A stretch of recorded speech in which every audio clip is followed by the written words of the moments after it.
What is up everyone, Ethan here from the Pixel Era Productions, bringing you a brand new Skyrim Special Edition modded build.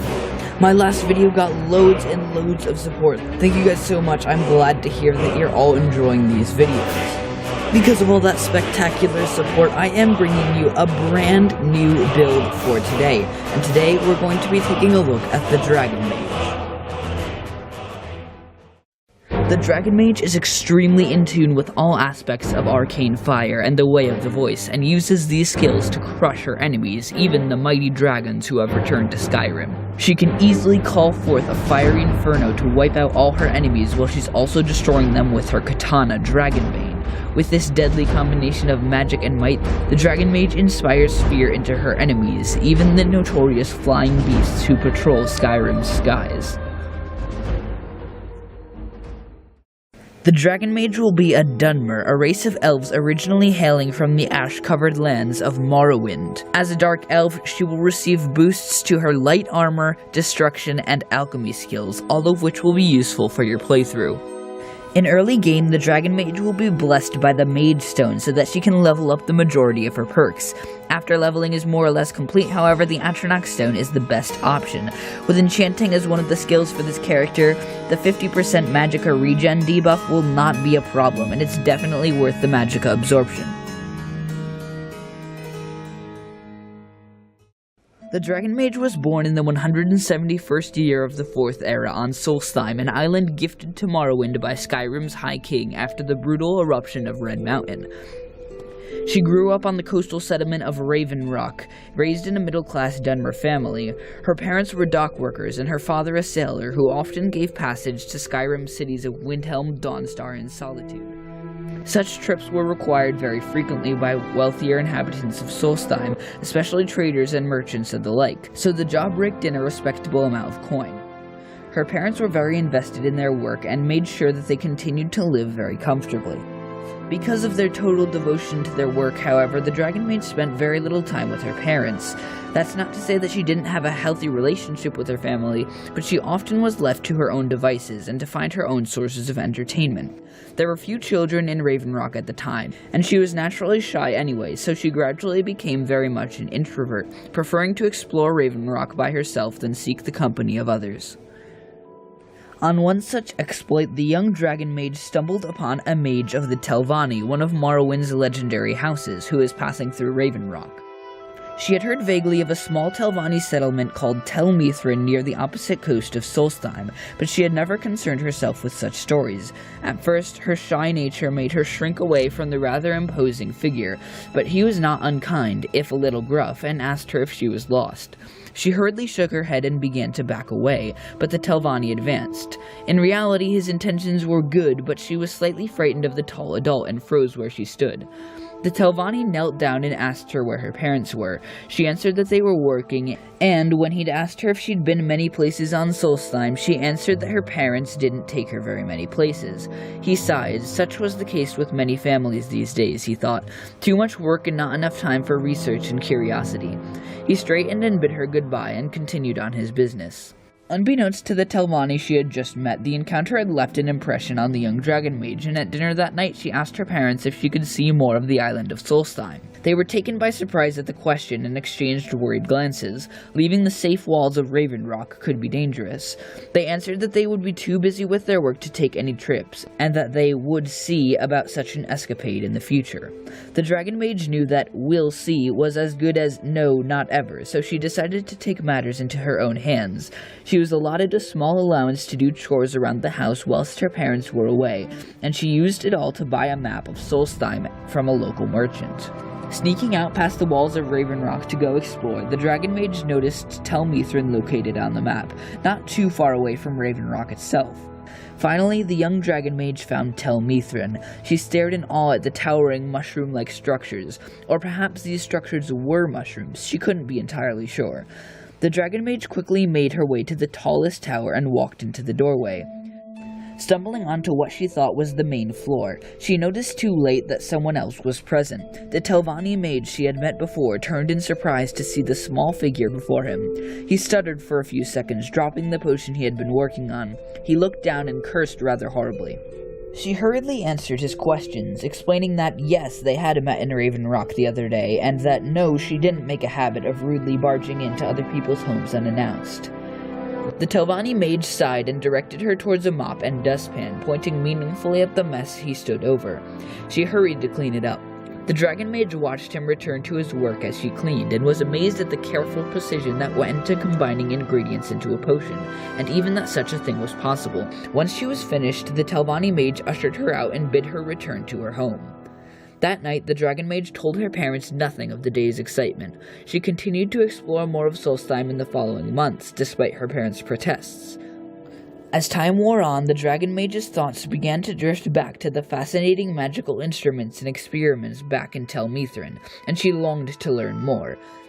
She found a few old books in her house and began to study and practice many aspects of the arcane arts. This went on for some time, and she learnt about the different schools of magic. She took an interest in the elemental magic of the Destruction School, fire in particular. She managed to teach herself some basic flame spells, and she was immensely proud of her accomplishment. The arcane arts, she hoped, would be something she may pursue as a career in the future. One day, there was a murder in Raven Rock for the first time anyone could remember. A dock worker and a sailor, the people said. Panicked, she ran over to the docks and found both her parents' bodies being taken away. She was devastated. She had never had a terribly close relationship with her parents, but that somehow made the pain even worse. She felt as though she owed them both something, and that she should have paid them more mind while they were still around. But now they were gone. The Dragonmage decided she should find a way to make it up to her deceased parents. She would find her parents' killers and bring them to justice. By questioning bystanders, she learnt that the bodies had suffered major burns. That meant that the killer was likely a mage. There was only one mage that she knew of on Solstheim, and that was the one in Tel Mithrin. When she went there, however, she found that the resident wizard was gone, his work simply abandoned. She took the time to search his studies, but found nothing that might incriminate him. About to give up on the lead, she was at the point of leaving when she noticed a journal lying on the table. She read the latest entries, and it was clear that the wizard, whose name was Neloth, had had nothing to do with the killing.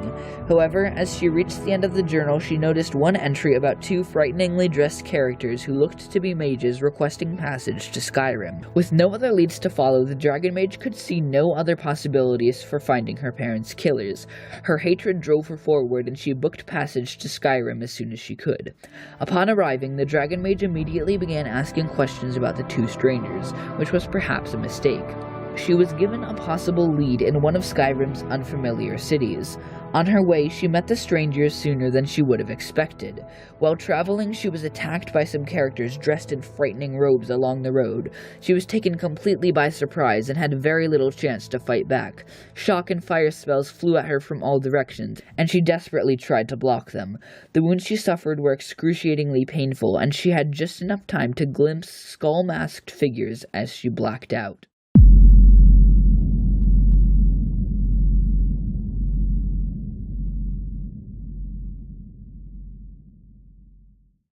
Now, you will take a hand in the Dragonmage's journey. To start, use the alternate start mod and select the I was attacked and left for dead option to begin your journey.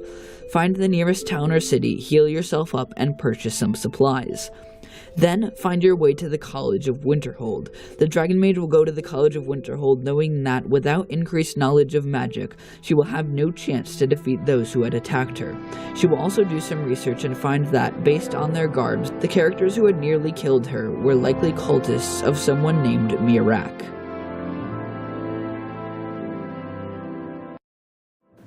Next, your character will begin the main questline. After completing her studies at the College of Winterhold and becoming its Archmage, the Dragonmage will hear of the dragons and figure it has something to do with the cultists, whom she now is sure were her parents' killers. She will actually meet the cultists on her way, but will be too distracted with Alduin's threat and the discovery that she might be Dragonborn to follow them just yet. She will complete the quest and kill Alduin. With Alduin dead, she will finally return her attentions to her original goal and follow the leads she had on the cultists. She will return to Solstheim and begin the Dragonborn questline. Now that we know about the Dragonmage's past, let's take a look at the skills and abilities that she will be focusing her perk points into throughout your playthrough. The primary skills for this build are Destruction, One-Handed, Light Armor, Alchemy, and Enchanting, with Smithing as a secondary skill. The Dragonmage masterfully manipulates fire in combat, exploding and incinerating her foes with ease. Therefore, she'll need to be extremely learned in the art of destruction. From the destruction tree on the far left, take Destruction dual casting to provide some nice boosts to the damage that you deal with your spells. Then take Force of Nature, and once you get to Elemental Specialization, take that perk and obviously select the Fire option. Finally, you're going to take the Fire branch, starting with Combustion all the way up to Catalysm. This particular branch offers all kinds of amazing, fun, and unique boosts to your fire spells, keeping things in combat interesting. The Dragonmage's impeccable skill with the art of alchemy will allow her to keep her magicka and health reserves as high as possible through the use of powerful potions. Start with Alchemy Mastery and branch off to the right to take Physician. Choose to boost either your health or magicka potions through this perk. Then move up that branch starting with Advanced Lab up to Lab Skeever and Green Thumb. Then take Double Toil and Trouble, which will double your potion output, and move up to Pure Mixture, which will remove any negative effects from all positive potions you create. The Enchanting skill will enable the Dragonmage to imbue jewelry and armor with powerful effects. Start with Enchanting Mastery and then go up to Gem Dust. Finally, take Staff Channeler if you plan on using magical fire staves. One-Handed will function as one of the Dragonmage's main combat skills. Start with One-Handed Mastery and then move on to Furious Strength and Disciplined Fighter to keep you power attacking as much as you want. Then take the Sword branch, starting with Clash of Champions all the way up to Wandering Warrior. Light Armor is of course essential to keep the Dragonmage protected in combat. Start with Light Armor Mastery, then move up to Light Armor Fit, Unhindered, and take Into the Maelstrom. Finally, you'll need sufficient knowledge in the Smithing skill to forge your dragon robes. Start with Smithing Mastery and take the far left branch all the way up to Palinar Smithing. Once you get to Palinar Smithing, select the Daedric option. Keep in mind that the Dovgal Maw armor that you'll be using can only be crafted in the Skyforge in Whiterun.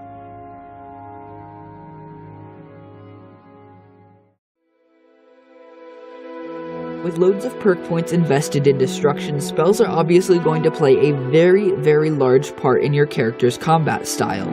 She can use any flame spell that you find, but here are the best destruction spells to use.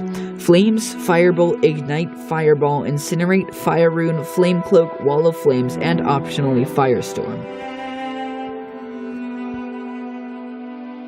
And of course, as the Dragonmage, shouts will play a large part in your playthrough. Her main shouts will be Fire Breath, Dragon Aspect, Call Dragon, Bend Will, Unrelenting Force, and Slow Time. Any other shouts you like to pick up are completely viable for the Dragonmage, as she will become a master of the Way of the Voice. Now we just have a few more things to cover for this build. As for followers and mounts, any Dunmer will work great as a follower. If you have some extra space for mods, grab Fully Flying Dragons. With this mod, you will be able to ride a dragon in flight with full control over its movements. Not only does this make the Dragonmage seem much more powerful, but it's really freaking fun. The Dragonmage can make her home in Saravine Manor, a home on Solstheim. If you download the Better Tel Mithrin mod, there is a bed and safe storage in the storeroom of Tel Mithrin, which can function as a player home. And finally, we come to weapons and armor. The Dragonmage will wear a full set of Dovgal Maw armor created by Lagri. A link to Lagri's YouTube channel can be found in the description below, and make sure you head over to Bethesda.net to check out all the amazing armor mods that he creates. All of your armor should be enchanted with fortifications to magicka, destruction, armor, or one-handed. Having several amulets and rings equipped with similar enchantments are definitely a good idea. As for weapons, the Dragonmage will be equipped with the katana Dragonbane found in Skyhaven Temple. She can also use any magic fire staves that you come across in your world. That covers absolutely everything you'll need to know for the Dragonmage build. All the mods for this build, both required and optional, are listed in the description below, along with links to their respective Bethesda.net pages. Thank you guys so much for watching. If you did indeed enjoy the video, please don't forget to leave a thumbs up and leave any suggestions you have in the comments section below. Thank you guys so much for watching once again. This has been the Dragonmage. I've been Ethan from the Pixel Productions, and I will see you in another video.